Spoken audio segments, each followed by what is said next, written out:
And it's interesting because James Cameron has a screenwriting credit on this. And That's interesting. I know. And upon doing some research, he essentially wrote this while he was working on getting Terminator 1 made. And once he gave the draft to Stallone, he says that he drastically rewrote his script. But it's funny because you can find quotes from Cameron about this movie. And he goes, yeah, I really, I really didn't care about this. Like when I went to go see the movie, I was very shocked. Like some differences were, the opening scene didn't take place at just a jail where he's sledgehammering stones. It took place in like a psychiatric ward. So Rambo was trying to get help for his PTSD. And it was really more about this moral conflict of going back to Vietnam. So, and it's funny because he says he goes, in regards to when I met Stallone, he's like, I've never worked with the guy. I didn't talk to him about the movie. I met with him one time and all I could tell from what he wanted from the script was, I think you should put a girl in it. That's like one of the quotes he remembers Stallone saying from the meeting. And there is a little, there's like a website that I found where they kind of compare and contrast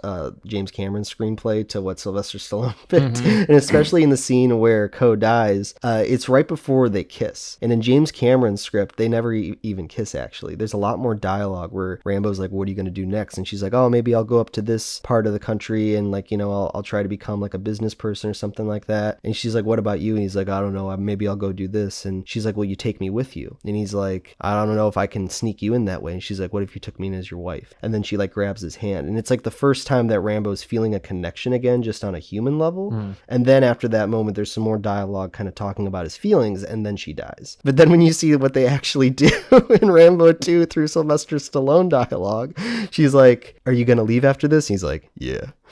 She's like, can I come with you? He's like, no. And I think that's the perfect example of what this kind of movie is. There's pieces that are there that are interesting and entertaining, but at the end of the day, it's more of kind of just a cliche tough guy kind of script.